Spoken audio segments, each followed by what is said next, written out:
Oh, good morning. This morning's talk is going to be a quick one, just a quick one. I want to talk briefly about those people who are just willing or who are just migrating to the Western world. We see the rate at which people have been arrested. It's getting alarming these days because of some of the atrocities they commit. Sometimes it is not their fault, but I think it's a difference in culture that's leading into this.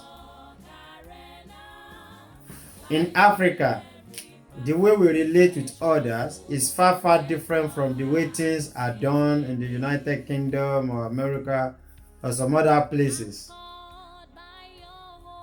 So these are some of the basic reasons why you see so many people when they get over to the United Kingdom, America, they fall into some traps. They fall into some traps and this becomes a problem for them. So I will want to use this medium to say and encourage everyone, if you are willing to migrate to the Western world, be it United Kingdom, United States, Australia, Canada, whatsoever, or Germany. Once you have this in mind and you're already planning to migrate to these places, probably you need to contact somebody who lives there. How do they do things over there? I don't mean that you are novice or you don't know what you are doing, but there are differences in culture. And the moment you know all these things, you are on the safer side. Some of these incidents are, you see somebody from Nigeria, whenever they get to either the United Kingdom or Australia, you see sometimes they feel or they felt that their accent is not clear enough. So most time, they always want to start conversation with people. Sometimes during this process, they are not too guided on what to say and what not to say. I will use something as an example. Sometimes ago, I remembered I almost fell victim of this same scenario. So at work, I was telling one of my friend, a female friend anyway, oh, my friend. So at that point, it was 2 weeks I saw her last. I told her, oh.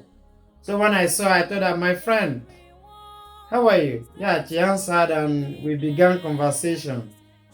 Along the line, I told her that, oh, my friend, you're now very big. You look big. Oh, she frowned at it and she said, oh, sorry, what do you mean?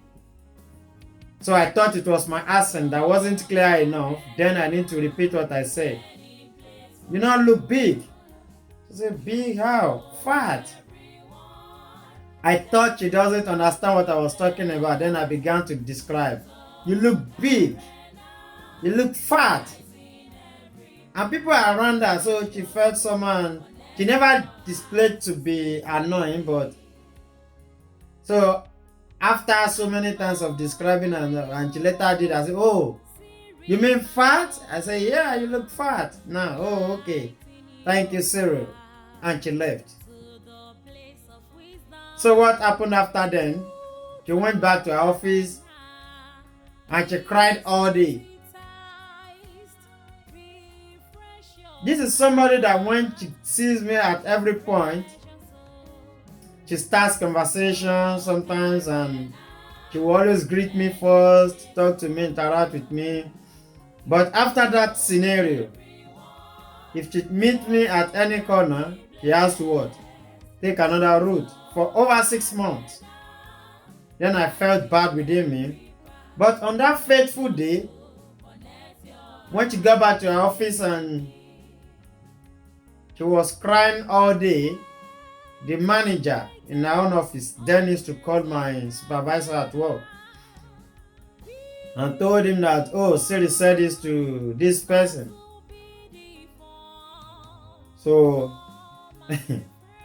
it was a big case then, but because of the love they had for me there, it was able to be solved amicably. So after that, after some hours, I was like going to the canteen to wash my hand, and my supervisor called me. Cyril, where are you going? I told him I'm going to the canteen to wash my hand. He said, no, you don't only wash your hand, you need to wash your mouth. I said, what do you mean? I'm going to wash my hand. Then I began argument. I'm only going to wash my hand, not mouth. He repeated, Cyril, I say you need to wash your mouth, not just hand. So then at this point, when I keep arguing, he then needs to ask me, what did you say to somebody? I then said, nothing. He said, how am I supposed to know? If you said nothing, now how am I supposed to know what you've said? What did you say? Then I repeated it. I said she's fat. What the fuck are you talking about? That was how I shouted. And my friend, there's another man there from Scotland, was pulling his ear. You told the lady she's fat? What the fuck are you talking about? Then that was when I just realized the word fat. You don't use it for people here, especially ladies. If you use the word fat for somebody, maybe it's long you see somebody and you want to appreciate God in her life, just tell her you look good. But in Africa, this is not counted as an offense. If you see your friend, oh, my friend, you don't look fat, you look big, the person will be happy. Oh, I'm doing well, But here, the verse is the case. Then I said, oh, you look big now. So what are you talking about? Then that was when I knew it was a problem. So 6 p.m. then I was invited for a meeting and I was told, oh, here, you don't say this, you don't say this, you don't say this. This your friend? I said, yes. I still your friend. You smoke together? I said, no. You drink together? I said, no. So I still your friend. Oh, you don't say that anymore? Okay, I said, okay, that's it. So that is one side. And another thing is, for you to know that we have different ways of speaking, different way of communicating. Like if you are at work and you say, you always use the word please, sir, please. To them, it's a commanding tone to them because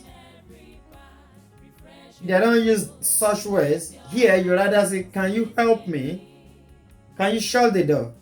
Can you do this? But if you say, please, help me, to them it's a commanding tone and it looks instructive, not regarding the please at the back. So most time, the way we talk in Africa is far, far different from the way things are done here.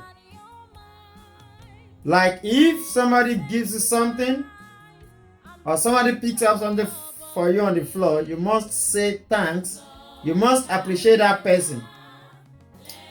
If your bus driver, the public bus, if the driver drops you, you see people coming down from the bus saying, thank you, thank you, thank you. Before, I don't always say that because, in Africa, we have this mentality of saying, anyway, I paid, why should I say thank you?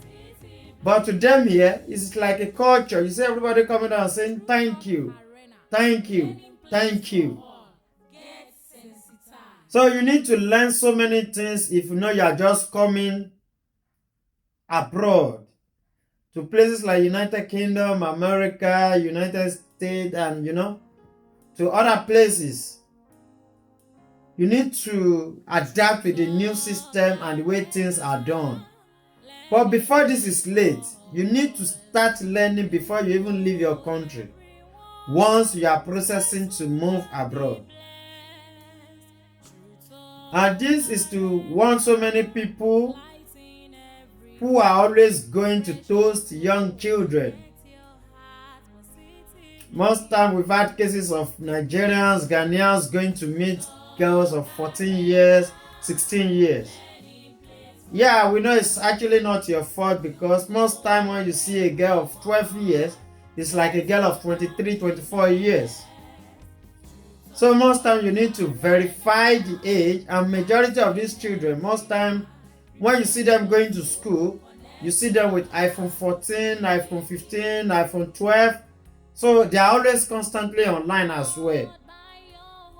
So the moment you meet anybody online, it's better you tell them, what is your age? Let me verify. Can I see your passport? Other means of validating their age. And rather than putting yourself in the mess of, So this is a great advice for people who are just moving or planning to move to the Western world. You need to what? Learn the culture of where you are going. So this is what I said I should drop here this morning before any other thing. Thank you. If this is the first time you're coming across our page, kindly like our videos, comment on this video, and help us share, as this could what? Help a brother. Please don't forget to subscribe to our YouTube channel. Say my Truth Talk Arena. Thank you so much.